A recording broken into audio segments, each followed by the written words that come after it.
Okay, so we have some tiles. We have a tiles layer. Now we want to add a layer to take care of our walls, basically the boundaries for the level. So what we're going to do is we're going to add a new layer. And we're going to use the integer grid. And we're just going to keep it, we're just going to call it integer grid as the default. And we're going to add the tile set that we have. And we're going to go to edit the rules. So now we're going to create two groups, one for the walls and one for the empty spaces. And we're going to use the assistant for the walls. And we're just going to call this rule walls. Now this is a bit of a tricky part where we need to go back and forth between this auto rendered tiles and this tile set. And we want it to look like the one in the Metrovania demo. So this is the end goal that we want here in this image on the right. So I'm just going to go through it individually and click on each tile, and it basically prompts you what the next tile you want to select is anyways, which is very helpful. And I'm just going to go through and do all the tiles following the prompts as I click through, and finally I will have completed at least the square, and I can compare it to the end result that I want.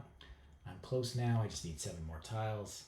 So I'm going to go back and do the other tiles that I want, which is that one, and this top piece. And then let's go and grab the entire square. And finally, the last 3 tiles are comprised of that top piece, the bottom piece, and the center tile, which is, from the column. And now we're going to just compare that. We've got all the tiles we want, so we come back here and we click create rules, which sets it all up, and it does this magic here to create all this stuff that I'm not exactly sure what it does, but I think it's used by the engine. So we just close this to create our next group. Now it's really important when you create the next group, which I made my first time I went through this, is we want the empty tiles to be rendered underneath the walls. This time we can use the so by default, it actually appears on top. So we can just call this one, similar to the Metrovania demo, we can just call this one backgrounds. But here, the trick is, let's just close it and move it underneath the walls, because otherwise you won't be able to see the walls when they're rendered. So from here, we're just going to add a rule to it. It's going to be a 1x1 tile.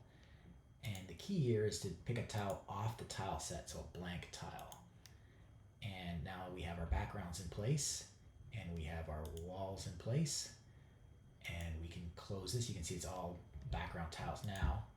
And now when we go to work within our world, we want to create some walls. So because I put my walls on that tile, I go back to the layers and I can show you the difference if they were underneath, because I made this mistake the first time. So I can go into my rules here, and let's put the walls underneath the backgrounds, and they disappear. So you won't be able to see what you're drawing. So let's move it back, and boom, we can see our walls rendered nicely, and we can go back to continuing to edit our world. And just the trick is with the to be able to delete, it's just a right click and then a left click to draw. So in my case, I want to draw the East Watch from Game of Thrones, and I'm just going to simply create a wall. And yeah, it's okay to make mistakes like this, as you can just go back and fix it. Right click to delete, and there's my wall complete. And now I can go and add the characters to the wall and continue to build out my world.